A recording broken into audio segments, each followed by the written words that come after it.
Walk past any allotment today and you'll see bagged compost from B&Q, plastic feed from the garden centre, and slug pellets that cost more than the lettuce they're protecting.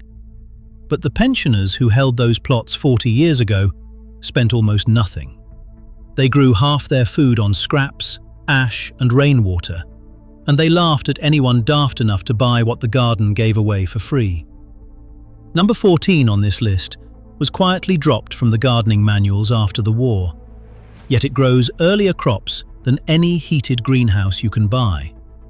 And number 3 is so effective that fertilizer companies would rather you never knew it existed. Stick around, hit subscribe, and let's count down the 20 lost tricks that once cut the family food bill clean in half. Number 20. Comfrey liquid feed. Every old boy on the allotment kept a clump of comfrey growing in the scruffiest corner, the bit where nothing else would take. Those big, hairy leaves were cut 3 or 4 times a season and crammed into an old water butt, or a bucket with a brick on top.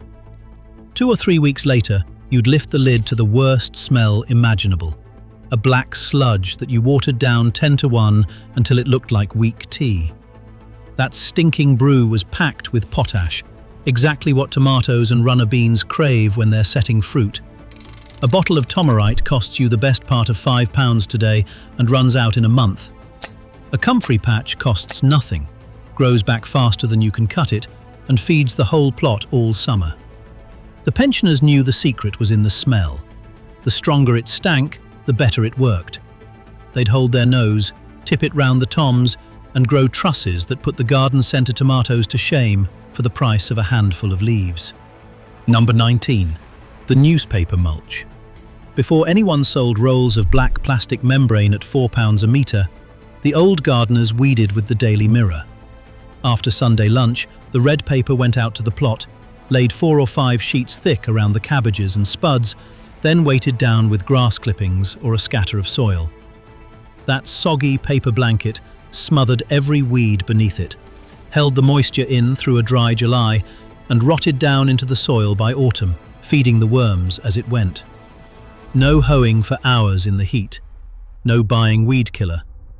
A week's worth of newspapers cost nothing because you'd already read them. Today, people pay for woven membrane that lasts years but feeds the soil nothing and chokes it with plastic. The pensioners understood that a free newspaper does 2 jobs at once: kills the weeds and builds the dirt, and then politely disappears. They'd save the colour supplements for lining seed trays, and the rest went straight on the beds. Number 18. Saving your own seed. A packet of runner bean seeds today might set you back £2.50 for a dozen beans. The old gardeners never bought beans twice in their lives. At the end of summer, they'd let a few of the best pods swell and dry, right there on the canes until they rattled, then shell them out onto a sheet of newspaper on the kitchen windowsill. Same with tomatoes, squeezed onto kitchen roll and dried, and with peas left to harden in the pod. One good plant gave them enough seed for the whole street next spring. They knew which varieties came true and which didn't. Knowledge passed over the allotment fence with a mug of tea.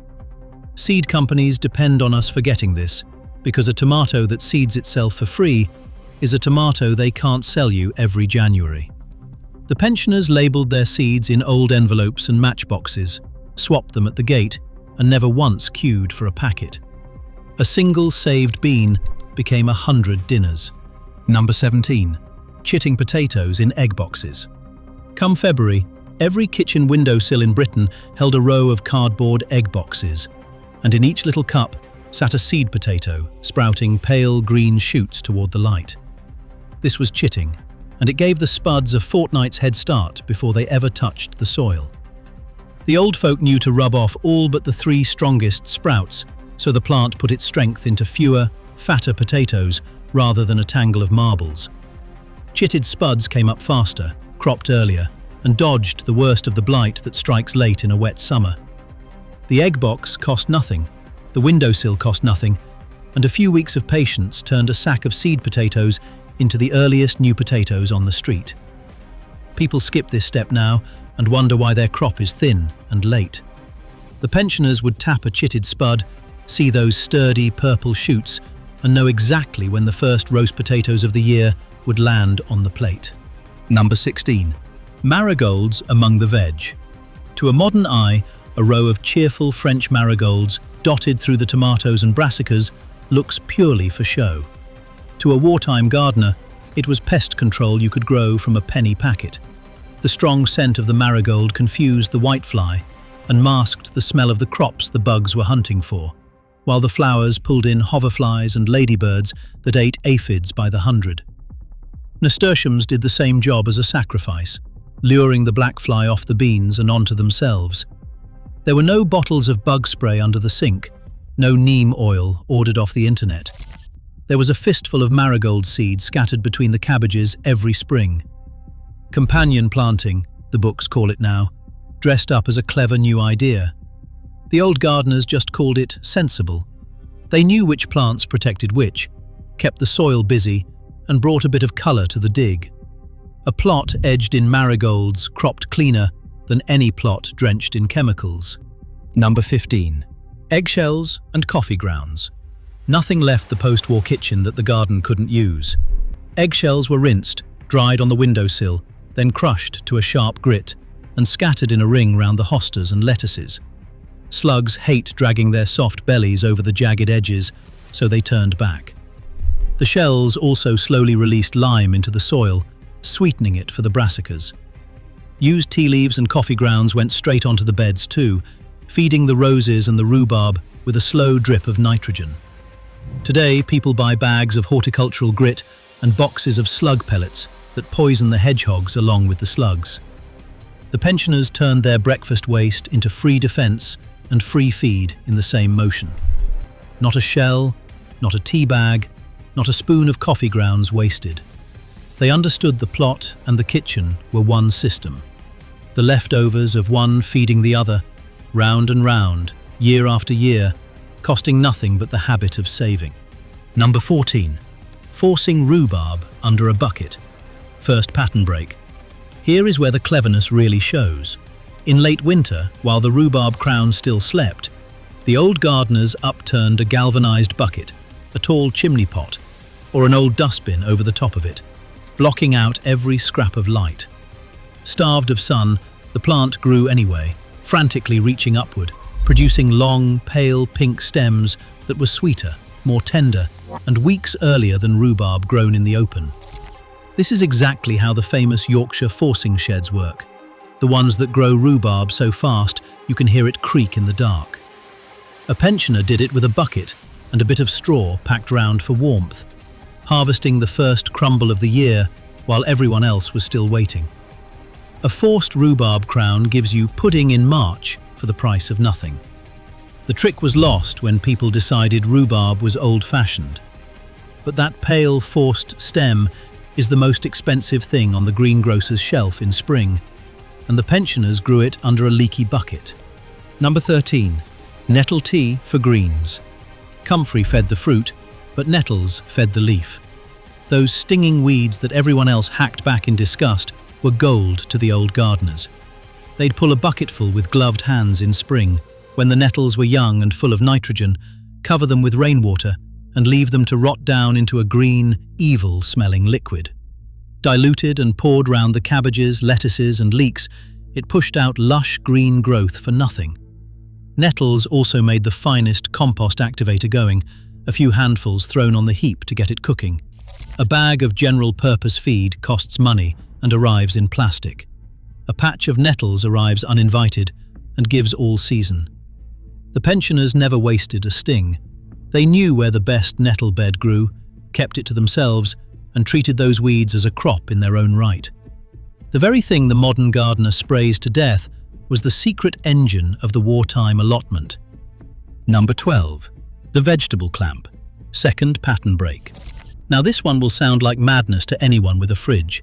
Before freezers were common, the old gardeners stored an entire winter's worth of root veg in the ground, with no electricity at all. They built a clamp.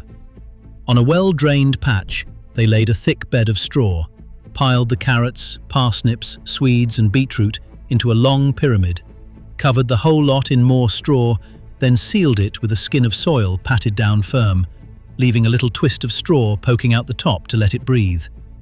Inside that mound, the vegetables sat cool, dark, and frost-free right through to March.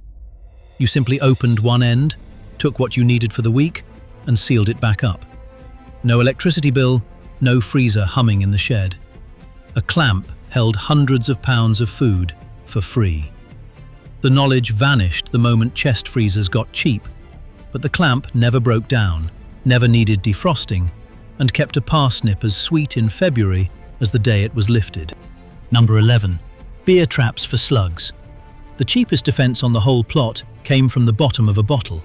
The old gardeners sank a jam jar or an old margarine tub into the soil up to its rim, right among the seedlings, and poured in an inch of the cheapest bitter or stale dregs from Saturday night. Slugs and snails, drawn to the yeasty smell, slithered in over the edge and drowned happy. In the morning, you tip out the casualties and top it up. A can of value lager protected an entire bed of hostas and lettuce far better than a box of poison pellets, and it harmed nothing else. The hedgehogs and birds were safe, the soil unpoisoned. Some swore by it, lining their rows with little tubs of beer like a slug pub crawl. Modern gardeners spend a fortune on copper tape and nematodes ordered through the post. The pensioners knew the slugs would sell their souls for a sip of ale, and they used that weakness for the price of the dregs nobody wanted to finish. Number 10. The cold frame from an old window. Every shed and skip in post-war Britain held the makings of a cold frame. The old gardeners took a discarded sash window, the wooden-framed kind with the glass still in, and rested it at a slant over 4 planks knocked into a box. That was it. That simple glass-topped box trapped the sun's warmth, hardened off seedlings, started early lettuces and radishes weeks before the open ground was ready, and overwintered tender plants the frost would otherwise kill. Lift the lid on a mild day, close it at night. A greenhouse cost more than most families earned in a month, but a cold frame cost a salvaged window and an afternoon's work. They extended the growing season at both ends, squeezing 2 or 3 extra crops out of every year. Skips today are full of old double glazing, and nobody thinks to grab it. The pensioners never threw a pane of glass away in their lives, because every window was a tomato that could be grown a fortnight sooner. Number 9. Wood ash for the soil. When the fire went cold, the grey ash from the grate didn't go in the bin. It went in a bucket by the back door, kept bone dry, and was sprinkled by the handful round the gooseberries, the apple trees, and especially the onions and garlic. Wood ash is rich in potash, the same stuff that makes flowers set and fruit swell, and a lifetime of coal and log fires gave the old gardener a free, endless supply. They knew to keep it dry, because rain washes the goodness straight out, and to use it sparingly, because too much turns the soil sour. A scatter round the fruit bushes in late winter meant heavier crops of currants and gooseberries the following summer.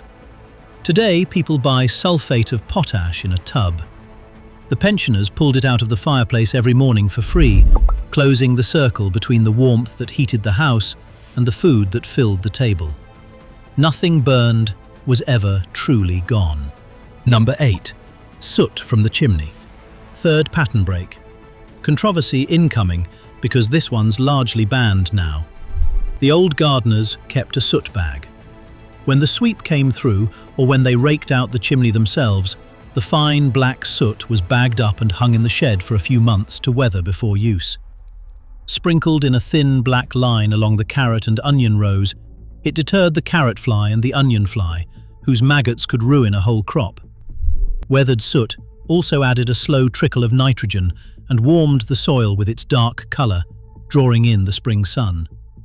It was one of the most trusted tricks in the Victorian and wartime garden, written up in every old manual. Modern coal and smokeless fuels make today's soot too contaminated to recommend, which is why the practice quietly died. But for generations, the muck from the chimney protected the crops the pests loved most. The pensioners wasted nothing, not even the dirt that came down the flue, turning the byproduct of keeping warm into the guardian of the carrot bed. Number 7. Taking cuttings for free plants. A pensioner's garden was full of plants that had never cost a penny, because they knew how to make one plant into 10. A snip of black currant or gooseberry in autumn, a pencil length of stem pushed firmly into the soil in a shady corner, would root over winter and grow into a whole new bush by the following year. Soft tip cuttings of fuchsias, geraniums and herbs were taken in summer, dipped in nothing fancier than a jam jar of water or pushed into a pot of grit, and within weeks they'd struck roots. Where the modern gardener pays £8 or £9 for a single fruit bush at the garden centre, the old hand simply borrowed a cutting over the fence and grew his own row for nothing. Soft fruit, herbs, hedging, the lot, multiplied for free. They swapped cuttings the way they swapped seed, a constant quiet trade of plant material round the neighbourhood. One generous gooseberry bush could clothe an entire street, and not a single coin changed hands. Number 6. The water butt. Long before hosepipe bans and metered water, the canny gardener never paid to water the plot if he could help it. Every downpipe fed a water butt, an old barrel, a galvanized tank, anything that would hold rain off the shed and greenhouse roof. That soft rainwater was actually better for the plants than what came out of the tap, free of the lime and chlorine that seedlings hate, and it sat warm in the sun, ready to use, rather than shocking the roots cold. A decent shed roof fills a butt with hundreds of litres from a single good shower. Today, with water metered in most homes, watering a thirsty garden from the tap all summer can add real money to the bill. The pensioners caught every drop that fell from the sky for nothing and saved the precious clean water for drinking. They knew the rain was a free gift, and only a fool let it run down the drain when the runner beans were gasping. Number 5. Bottle cloches and jam jar protection. 4th pattern break. Here's where thrift turns into pure invention. The old gardener never bought a propagator. He cut the bottom off a clear plastic lemonade bottle, took the cap off for ventilation, and pushed it over a tender young seedling like a tiny greenhouse. That cloche kept the frost off, the slugs out, and the warmth in, nursing the plant through the dangerous early weeks. Jam jars did the same for individual lettuces. A long row of cut-down bottles marching down the bed looked comical, but it brought crops on a fortnight early and saved dozens of seedlings from a late cold snap. Garden centres now sell glass bell cloches for £20 or £30 apiece as decorative objects. The pensioners made theirs from the rubbish bin, the bottle that had held the children's pop, and threw them back when the season ended. Every bit of clear plastic or glass was a chance to cheat the weather, and they never let a single squash bottle reach the dustbin without first asking whether it could protect a plant. Number 4. Successional sowing. The single biggest reason a pensioner's plot fed the family all year, while the modern garden gluts and then goes bare, was timing. They never sowed a whole packet of lettuce or radish at once. They sowed a short row every 2 or 3 weeks through spring and summer, so a fresh batch was always coming ready just as the last one finished. The moment a crop of early peas came out, beans or winter greens went straight into the warm soil behind them, never leaving the ground bare and idle. This is catch cropping and succession sowing, and it meant the plot was always full and always producing, squeezing 2 and 3 harvests from the same patch of earth in a single year. Beginners sow everything in April, drown in lettuce in June, and buy salad from Tesco by August. The old gardeners spread the sowing thin and steady. A small plot worked this way fed a family far better than a large one sown all at once, because not an inch and not a week was ever wasted. Number 3. Banana skins and gold water. Now here's the one the fertilizer companies would happily forget. The old gardeners knew the most powerful plant feed of all was free and slightly embarrassing. Banana skins, buried whole at the base of the roses and tomatoes, rotted down into a potash-rich feed that brought on the most enormous blooms and trusses. And then there was the gentleman's contribution. Diluted around 10 or 20 to 1 with water, human urine is one of the fastest-acting nitrogen feeds known. Perfectly sterile straight from the body and absolutely free. The old boys kept a discreet watering can in the shed and swore their leeks and their compost heap had never had better. It sounds crude, but it's pure chemistry. Nitrogen is nitrogen, whether it comes in a plastic bottle marked "Grow More" or out of the gardener himself. They fed their compost heap with it to get it cooking, and their hungry greens with it to push them on. The companies sell you the exact same nitrogen at a premium. The pensioners produced it on the spot and laughed all the way to a free harvest. Number 2. The bean trench. In autumn or early winter, the old gardener dug a deep trench right where next year's runner beans would grow, and then he spent the whole of winter feeding it.